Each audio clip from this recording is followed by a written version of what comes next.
మోకాళ్ళ నొప్పి వచ్చింది ఆల్మోస్ట్ ప్రతి ఒక్కరికి కూడాను 50 ఏళ్ళు దాటిన తర్వాత మోకాళ్ళ నొప్పి స్టార్ట్ అవుతుంటుంది.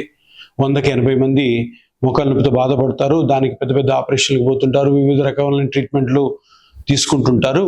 కానీ గత 8 సంవత్సరాలుగా ఒక కొత్త ట్రీట్మెంట్ ఇంజెక్షన్ పద్ధతి ద్వారానే మోకాల్లో జరుగుతున్న డ్యామేజ్ని రికవరీ చేసుకొని నొప్పి నుంచి బయటపడే ఉపశమనము చిన్న ఇంజెక్షన్ ట్రీట్మెంట్తో జరుగుతుందన్న సిద్ధాంతాన్ని అందరూ నమ్మారు. ప్రజల్లోకి అందరికి వెళ్ళిపోయింది. ఇప్పుడు అది ప్రజల నుంచి ఎవరు కూడా దాన్ని తీసేయలేరు. కానీ అందరికి ఒక డౌట్ ఉంటుంది, పిఆర్పి రియల్గానే పెద్ద ఆపరేషన్, మోకాలు తీసి కొత్త మోకాలు పెట్టే నీ రీప్లేస్మెంట్స్, దానికి ప్రత్యామ్నాయమా అన్న పెద్ద క్వశ్చన్ మార్క్ వస్తుంది అందరికి. అరే అంత పెద్ద ఆపరేషన్ కదా, దాన్ని ఒక చిన్న ఇంజెక్షన్తో బ్లడ్లోని సెల్స్ తీసుకొని వేస్తే రికవర్ అవుతుందా అన్నది ప్రతి మనిషిలో ఉండే ఒక డౌటే.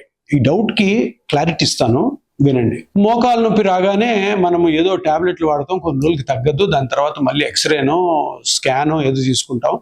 దాంట్లో కొన్ని చేంజెస్ వస్తాయి.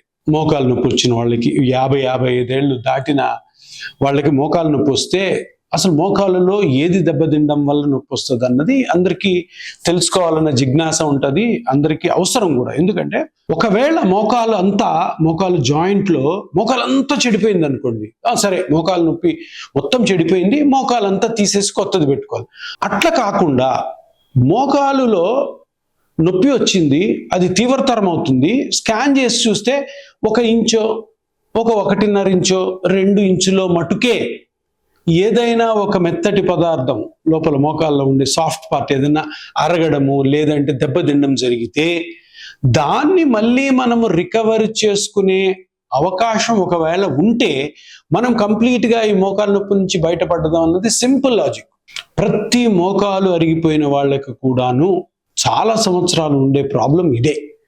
ఏంటి అంటే మోకాలు అరుగుదల వల్ల జరిగేది 2 ఎముకల మధ్యలో ఉన్న గుజ్జు థిక్నెస్, అంటే దాని మందము తగ్గిపోయి థిన్ అయిపోయి ఎముక 2 రాసుకోవడం వల్ల మీకు నొప్పి వస్తుంది అంతే.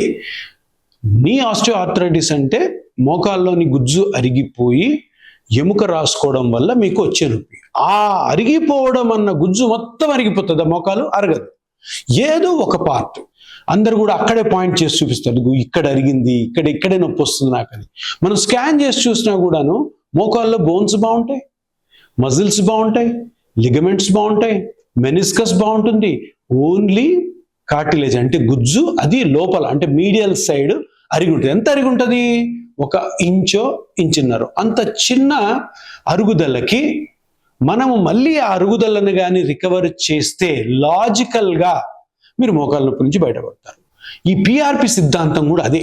ఆ అరిగిపోయిన గుజ్జును కానీ పెంచగలిగితే ఎక్సలెంట్గా రికవర్ అవుతారు. ఇదే సిద్ధాంతం. ఈరోజు ప్రతి పౌరుడు కూడా తెలుసుకోవాల్సిన విషయం ఏంటంటే పిఆర్పి అన్నది ఎప్పుడో 30-40 సంవత్సరాల ముందే ఉంది. ఎప్పుడైతే దీని గురించి అవగాహన వచ్చిందో, దీని వెనకాల ఇంత పెద్ద సైన్స్ ఉంది, దీని వెనకాల ఇంత ఈజ్ ఉంది అని తెలుసుకున్న తర్వాత ప్రతి ఒక్కరు కూడా ఇప్పుడు పిఆర్పి సైడే ఇంట్రెస్ట్ చూపిస్తున్నారు. మన మోకాలు నొప్పి వచ్చినప్పుడు ఏదో ఒక చిన్న పార్ట్ అరగడం ద్వారానే మనకు నొప్పి వస్తుంది, మోకాలు అంతా చెడిపోదు. అందుకని ఆ ఒక్క చిన్న పార్ట్ని పిఆర్పి తోటి మొత్తం రికవర్ చేసుకోవచ్చు. తర్వాత తగు జాగ్రత్తలు దాన్ని మెయింటైన్ చేసుకోవాలి.